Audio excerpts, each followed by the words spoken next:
Dear student, sorry dear student, इसके पहले हमने चैप्टर में बात करा था कि एंड ऑफ बाइपोलरिटी, यानी एंड ऑफ बाइपोलरिटी का मतलब यूएसएसआर डिसइंटीग्रेट हो गया है।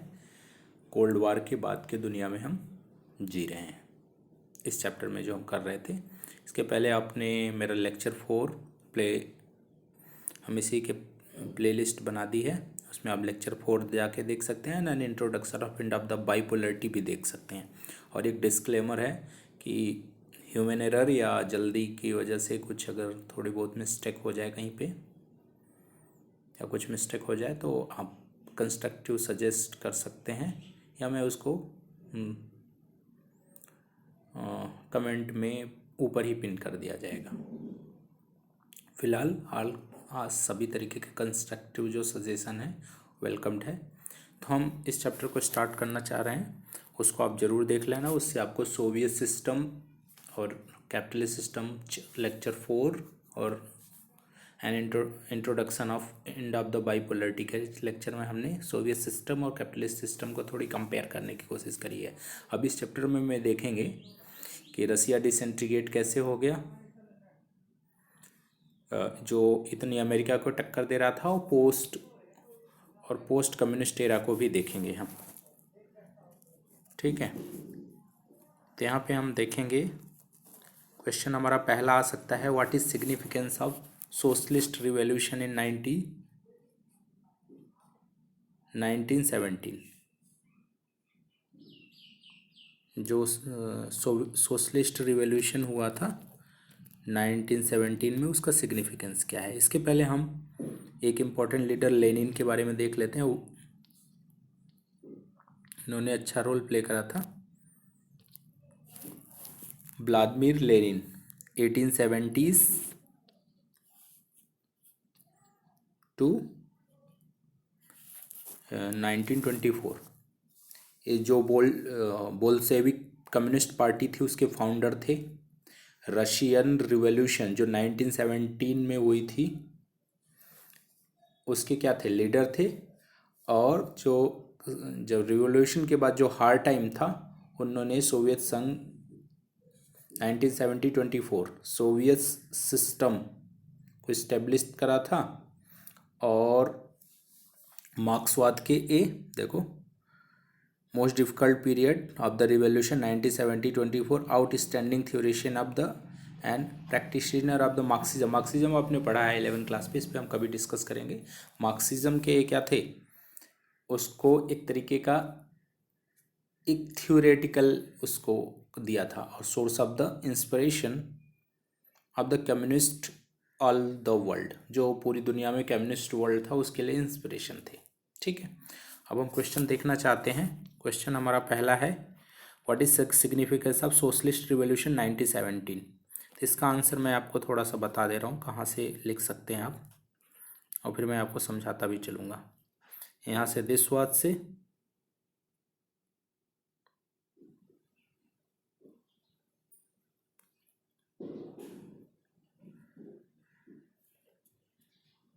यहाँ से यहाँ, तो मैं पढ़ता जा रहा हूँ वो आपको। This was perhaps biggest attempt in the human history to abolish institution of the private property and consciously design society based on the principle of the equality. ठीक है, in doing so the maker of the Soviet system gave the primacy, यहाँ से in doing so the maker of the Soviet system gave primacy of the state and institution of the party. The Soviet political party centered around the Communist Party, and no other political party or opposition was allowed. This economy was the planned and controlled and the state economy. तो इसका है Soviet system क्या था, ये भी आप बता सकते हैं, what is a Soviet system. और या हमने बताया था कि ये कंट्रोल्ड इकोनॉमी थी, हर काम स्टेट ही करता था। तो इसमें यहाँ पे है, क्या बता रहे हैं कि जो ह्यूमन हिस्ट्री में जो प्राइवेट प्रॉपर्टी थी उसको एबॉलिश करने की जो जो सिद्धांत था, एगलिटेरियन सोसाइटी, इक्वलिटी के सिद्धांत पे चलने वाली। और ऐसा कौन कर रहा है जो प्रॉपर्टी को एबॉलिश कर रहा है? एक सिंगल पार्टी कर रही थी। और सोवियत में ये एक आम मेन रूप से पॉलिटिकल पार्टी कर रही थी। ठीक है, नेक्स्ट हम क्वेश्चन देख सकते हैं, यहाँ इंपॉर्टेंट है, आपसे पूछा भी जा सकता है। What was the Soviet system and features of the Soviet system? Soviet system का फीचर्स क्या था? हमें आपको जो इंट्रोडक्शन दिया था ना, एंड ऑफ द बाइपोलरिटी, उसमें जो हमने कहानी बताई थी वही है, इस पे लिखा है, कहानी के थ्रू से हमने बताई थी वो चीज़ें। तो यहाँ पे है सोवियत सिस्टम का सिग्निफिकेंस क्या है। या तो आपको पूछ सकता है क्रिटिकली एनालाइज सोवियत सिस्टम, क्या? Critically analyse the Soviet system. जब भी कहा जाएगा क्रिटिकली एनालाइज करो, इसका मतलब सोवियत सिस्टम के आपके पॉजिटिव और नेगेटिव भी बताएंगे। तो चलिए हम इसको डिस्कस करने की कोशिश करते हैं। तो यहाँ से इसके आंसर हम बनाएंगे, यहाँ से क्रिटिकली एनालाइज या फीचर्स। हमने बताया था the Soviet union become the great power after the second world war. Second world war के बाद सोवियत जो यूनियन था वो बहुत ही ग्रेट पावर होता था। The Soviet economy was the more developed than the rest of the world except the US. और जो सोवियत संघ था या सोवियत यूनियन था, उसकी इकोनॉमी दुनिया के मोस्ट डेवलप्ड इकोनॉमी में थे, अमेरिका को छोड़ करके। It has a complex communication network, complex communication का vast energy resource including iron, steel, machinery and the transport sector and connected to it the remote area the efficiency. कहने का मतलब ये जो सोवियत सिस्टम था वो अपने आप में डेवलप थी। इसके पास जो सोवियत थे ना, एक बिग क्या था, एनर्जी रिसोर्सेज थे, ऑयल थे, आयरन स्टील था, मशीनरी प्रोडक्शन था, ट्रांसपोर्ट सिस्टम इसके रिमोटेस्ट पार्ट को कनेक्ट करता था। हाँ, हम ये कह रहे हैं कि आप यहाँ पे समझोगे कि इतनी बड़ी इकोनॉमी जो यूएसए को टक्कर दे रही थी, डिसइंटीग्रेट क्यों हो गई, इन सब का आंसर हमको इसी में मिलेगा। नेक्स्ट पॉइंट अगर हमको देखना होगा, और connected with the remotest area with efficiency, it has a domestic consumer industry. हमने बोला था कि यहाँ पे एक चीज़ क्या था, प्राइवेटाइजेशन नहीं था इस तरीके से। हमने आपको एग्जांपल लेके बताया था, सड़े फल के जो विक्रेता थे ना, वहाँ पे जो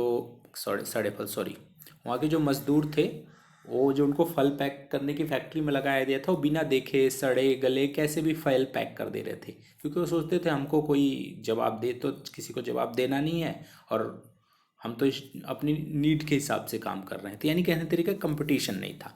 it has a domestic consumer industry that produce everything from pin to car. इनके पास खुद की डोमेस्टिक इंडस्ट्री थी, माने सब कुछ अपने देश के अंदर ही पैदा करते थे, पिन से लेकर के कार सकते। दो there quality did not match with the western capitalist country. हमने बताया था ना, कैपिटलिज्म से यहाँ पे सोशलिज्म में प्रॉब्लम आती है। इनकी जो क्वालिटी थी वेस्ट के कम्युनिस्ट कंट्री से मैच नहीं करती थी, यानी क्वालिटी वाइज ये पीछे हो रहे थे। The Soviet state ensure the minimum standard of living all citizens. ये पॉजिटिव्स हैं इनके।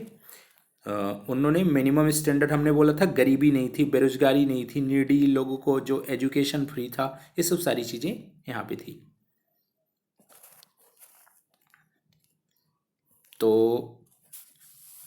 The Soviet state ensure the minimum standard of living all citizens, minimum standard of living all citizens and government subsidized basic necessity including health, education, children of the other welfare scheme।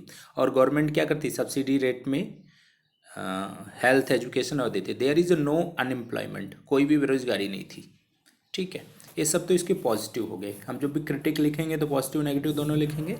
अब हम इसके negative point पे आ जाते हैं। तो इसके negative point क्या था कि सोवियत संघ की जो सोवियत यूनियन की सिस्टम था ना, वो पूरी तरीके से ब्यूरोक्रेटिक हो गया था, थकाने वाला हो गया था, लोगों को पर्सनल फ्रीडम नहीं थी। जोक और चुटकुले में लोग अपनी फ्रीडम को एक्सप्रेस करते थे। और ये जो रसिया था ना, वहाँ के मतलब ये जो सोवियत यूनियन था उसके 15 स्टेट में से एक रसिया था, लेकिन हर बात पे किसकी बात चलती थी? रशिया की चलती थी। इसलिए वहाँ के जो कंज्यूमर थे ना, वहाँ के जो लोग थे वो थोड़ी तरीके से एलिनेशन, अलग थलग महसूस कर रहे थे। तो देखो पढ़ता जाता हूँ और इसके आंसर भी यहाँ से आपको बनेंगे जब आप नेगेटिव पॉइंट लिखोगे। The Soviet system however become very bureaucratic and authoritarian. क्या अथॉरिटेरियन का मतलब किसी से पूछा ना जाए, डेमोक्रेसी का स्कोप नहीं है, जो आज के रसिया में और चीन में नज़र आता है। वो सिस्टम तो बदल गया, लेकिन थोड़ा थोड़ा वहाँ पे मीडिया की फ्रीडम नहीं है। फ्रीडम ने उस टाइम तो थी नहीं, आज भी थोड़ी, मतलब कहने का मतलब हिस्ट्री बताता है कि वो सिस्टम कैसे, आज उन्होंने भले अपने आप को कैपिटलिस्ट बना दिया है, लेकिन वो सिस्टम चला जा रहा है। तो फ्रीडम उतनी नहीं थी जितना वेस्टर्न अमेरिकन कंट्री में थी। तो दो Soviet Union, the Soviet system however become very bureaucratic and authority making a life very difficult to citizen. इसने सिटीजन की लाइफ को बहुत ही डिफिकल्ट बना दिया। उसके बाद lack of the democracy and absence of the freedom of speech stifled the people who is the often express their dissent jokes and cartoons. इस तरीके से अगर वो होगा, लोग अपनी फीलिंग्स और एक्सप्रेशन को जोक में रिप्रेजेंट करते थे।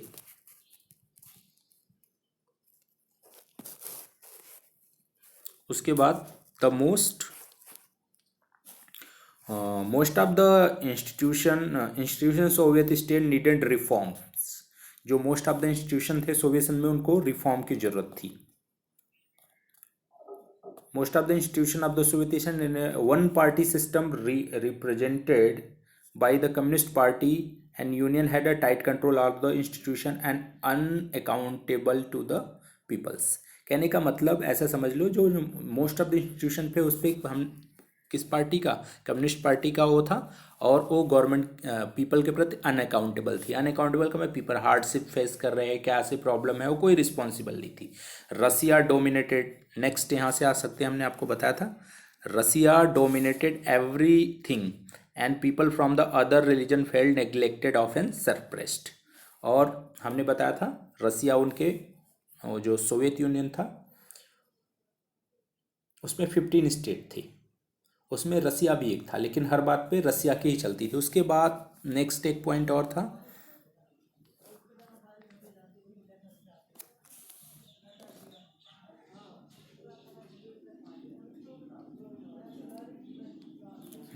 नेक्स्ट यहाँ पे आप देख सकते हैं ए, हम क्या पढ़ रहे हैं कि सोवियत सिस्टम के फीचर्स क्या थे, या तो आपसे ऐसे क्वेश्चन पूछा जा सकता है क्रिटिक क्या थी सोवियत सिस्टम की, क्रिटिक का आंसर यहाँ से यहाँ तक होगा। तो एक क्वेश्चन आपसे पूछा भी जा सकता है। तो हम जो जो क्वेश्चन करेंगे इसमें से दो क्वेश्चन आपको बताया, तो what is significance of the Soviet revolution, पहले के जो पैराग्राफ में हमने यहाँ व्हाट इज सोवियत सिस्टम वो बता दिया था, और यहाँ पे critically analyse Soviet system. Soviet system को क्रिटिकली एनालाइज जब भी कहा जाएगा तो आप पॉजिटिव, शुरू के पॉजिटिव दो पैराग्राफ में हमने बताए थे, या नेगेटिव। उसके बाद सोवियत सिस्टम के एक नेगेटिव क्या था कि ए आर्म्स रेस में, in the arms race Soviet Union manage to match US from time to time.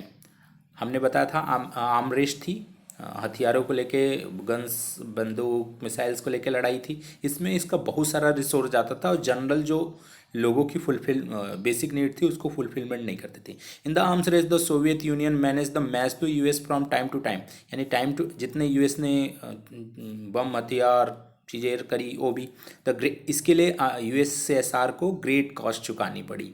दो Soviet union lag behind the western and technology. हमने बोला था कि कैपिटलिस्ट की एक सबसे बड़ी प्रॉब्लम क्या थी, कंपटीशन नहीं है, तो वो उस तरीके से वेस्टर्न वर्ल्ड से पिछड़ता गया। तो देखो the Soviet Union lagged behind the west in technology.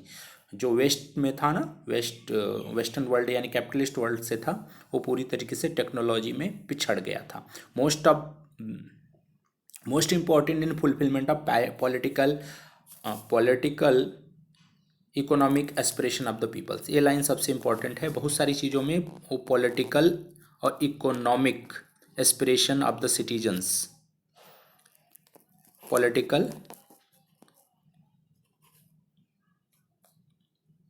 Political economic aspiration of the citizens, most of the ये पॉलिटिकल और इकोनॉमिक एक्सप्रेशन को फुलफिल नहीं कर पाया था। Though the wages continue to grow, productivity and technology fail considering behind the west. This lead the shortage of all consumer goods, food imports increase in this year, the Soviet economy flattering late 1917 and become stagnant. तो क्या हो रहा था, लोगों का वो जो थे संघ, जो सोवियत यूनियन के लोग थे, उनके वेजेस लगातार बढ़ जा रहे थे, लेकिन क्या था, कंज्यूमर कंज्यूमर गुड्स की लगातार कमी होती जा रही थी। जो कंज्यूमर गुड्स थी उनकी लगातार कमी हो जा रही थी। इससे इससे क्या होता था, इनका डे बाय डे जो शॉर्टेज, कंज्यूमर गुड की शॉर्टेज बढ़ता जा रहा था। फूड ग्रेन इम्पोर्ट इंक्रीज कर गया था एवरी ईयर, धीरे धीरे इंक्रीज कर रहा था। Food imports increase the every year, the Soviet economy was flattering the late 1917 and stagnant. और धीरे धीरे उनकी इकोनॉमी फ्लैटरिंग होती है, पूरी तरीके से स्टेगनेंट का मतलब ठहर किसी गई थी। यहाँ ना तो उसमें डिमांड, ना तो डिमांड थी, ना तो डिमांड भी थी तो सप्लाई नहीं थी। इस हिसाब से आपसे एक रिक्वेस्ट है कि यहाँ पे मैं घर पे वीडियो इसको बना रहा हूँ, तो कहीं अगर बैकग्राउंड नॉइज़ हो या कहीं रोड वगैरह की आवाज़ है उसके लिए सॉरी। Thank you.